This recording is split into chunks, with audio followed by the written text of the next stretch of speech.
Créer un musée éphémère en plein cœur de la Rabière à Joué-les-Tours dans un immeuble voué à la destruction.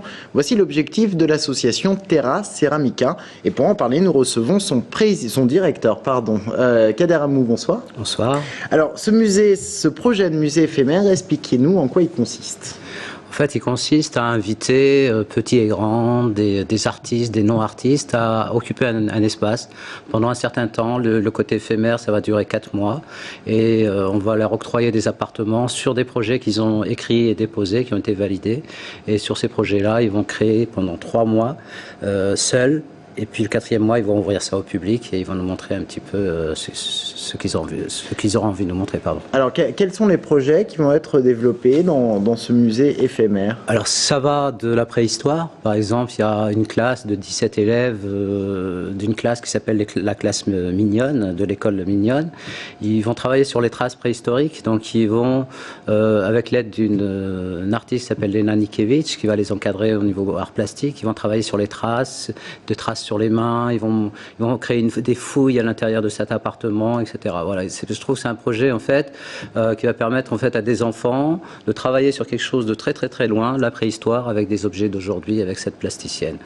Et puis dans les autres projets aussi, il y a de la photo. Il y a de la photo, il y a un collectif de 15 photographes de Jouer Image 37 qui eux vont travailler sur la mémoire du lieu et les lieux de mémoire. Ils vont aller vers les habitants, ils vont photographier des traces que peut-être les cadres, les meubles auront laissées, et puis aussi l'histoire des lieux. Voilà. C'était important d'associer toute la population de la Rabière à ce projet. Tout à fait, c'est vraiment le nerf de ce projet-là, c'est que c'est les habitants qui sont acteurs. On voit toujours sur scène des artistes, on applaudit, on est content d'avoir vu ça, et puis après ça se termine. Tandis que là, ça démarre depuis un certain temps, ils sont dedans, ça commence à venir, on commence à être beaucoup sollicité. Ce projet va fédérer à peu près 250 personnes qui vont graviter, qui vont vivre dans cet espace-là. Et puis j'espère qu'il y aura quelque chose de beau qui va en sortir. Bon, alors cela dit, quand même, les projets sont encadrés. J'imagine qu'on ne peut pas faire n'importe quoi, venir. Alors, comment le maître mot, en fait, c'est récupération. Et travailler sur la mémoire du lieu, en fait. On dit, respectons l'espace, respectons la vie des gens qui ont laissé une trace ici. Travaillons sur puisque ça va être démoli, travaillons sur des objets qu'on va récupérer. Donc il y a une classe par exemple qui va nous faire visiter un appartement témoin avant démolition. Donc ils vont récupérer tous les objets qu'on jette au rebut, tout ça, ils vont les transformer en meubles, en télé, etc. Ils vont nous habiller à tout un appartement qui sera à visiter. Il y a par exemple le collège Saint-Garcien qui lui a envie de travailler sur la surinformation. Ils vont tapisser avec des volumes, avec des journaux, etc., des pièces pour montrer, expliquer ce flux important d'informations qu'on a tous les jours.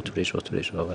Alors, l'immeuble est situé rue Jacques Poirier, à Joué-les-Tours, au 14. Où en est-on de l'avancement du projet? Les artistes commencent à prendre possession des lieux, c'est ça depuis nous, hier? En fait, on a signé la convention avec le bailleur, qui est la SEM Maris Bastier, le 17 décembre dernier. Et les artistes, les projets ont été retenus depuis un certain temps. Ce soir à 19h, on est mardi 5, c'est ça? On est mardi 5. Mardi 5, ce soir à 19h, il y a la signature des conventions entre tous les projets, les protagonistes, les porteurs de projets et l'association Terra Ceramica. Voilà. Et donc le musée sera ouvert au public en avril? Alors, ce qu'on fait, c'est qu'en fait, pendant 3 mois, janvier, février, mars, il y a production. En fait, c'est comme une ruche, comme ils vont nous fabriquer du miel en fait, qu'on sera amené à goûter au mois d'avril, mais pour pas laisser cet espace, je dirais, fermé de l'extérieur, on va investir en fait, nous, ce qu'on appelle un lieu. Moi, j'ai demandé les sous-sols, parce qu'il y a 2 arguments. On n'a pas d'ascenseur, donc il y a des personnes âgées, les handicapés ne pourront pas accéder à ces espaces. Souvent, ces immeubles, ils ont des sous-sols avec un accès où on emmène tout ce qui est volumétrie, etc., tout ce qui est volume, les poubelles, etc., sortir les poubelles et tout. Et moi, je t'ai écouté avec une aide de l'association Terra Ceramica. Il y aura des handicapés qu'on pourra emmener travailler. Voilà. Et en allant dans cet espace, moi, je me suis retrouvé dans un... Je m'attendais qu'à des petites caves, mais non, je me retrouve avec des espaces qui font 25 mètres carrés, 30 mètres carrés, etc. J'ai dit, voilà, dans cet espace, pendant 3 mois, on va l'investir avec 3 expositions. Ça va devenir, là, en fait, une forme de galerie souterraine, on dirait en anglais underground, mais on va rester simple. Et voilà. Et donc, en janvier, on balance à partir du 16 à 16h une exposition sur One, two, three, viva l'Algérie, c'est un phénomène un peu comme la France 98 qui a dépassé les frontières de l'Algérie. Moi, je reviens d'Algérie, j'ai été complètement estomaqué par ce qui s'est passé. J'en ramène des images, j'en ramène des objets, etc. On lance une exposition. Je veux qu'il y ait des habitants, parce qu'ils adorent le football, viennent travailler dans ce projet-là, avec les jouets Touraine, les Portugais de jouets, les Yougoslaves, etc., qui ont des clubs, etc. Voilà. Donc ça sera la première expo. Et donc on découvrira aussi les autres expositions. Est-ce qu'il n'y a pas quand même une frustration à mettre en place une exposition comme celle-ci, et puis de savoir qu'elle n'est qu'éphémère et qu'elle va être vouée à le musée en lui-même très rapidement? Oui. Ouais, mais c'est bien comme ça, moi je trouve. Oui, parce qu'il y a quand même des traces qui vont rester aussi bien dans... C'est-à-dire qu'en fait, le projet, il ne va pas s'arrêter en avril, il va s'arrêter en décembre, par exemple. Décembre 2010, il y aura un documentaire. En fait, il y a aussi une équipe de documentaires, Charlie Rojo et Mohamed Ouzine, qui vont nous faire un travail avec les gens. C'est des gens de Cultures aussi. Ils travaillent beaucoup avec Cultures, avec Xavier Selva. C'est une émission qui est diffusée sur l'antenne de Voilà, Xavier Selva, que je salue, d'ailleurs, que j'appelle aussi à venir nous rejoindre. Et donc, ça ne va pas s'arrêter là. Il restera des traces de films, il restera photos, etc.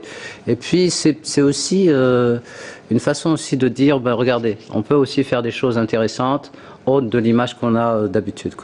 D'accord. Le musée éphémère, donc c'est rue Jacques Poirier à Joué-les-Tours. C'est à découvrir au mois d'avril. Et seulement au mois d'avril, puisqu'après l'immeuble sera détruit. Merci beaucoup, Kader Hammoud, d'être venu nous voir. Et très bonne soirée à vous.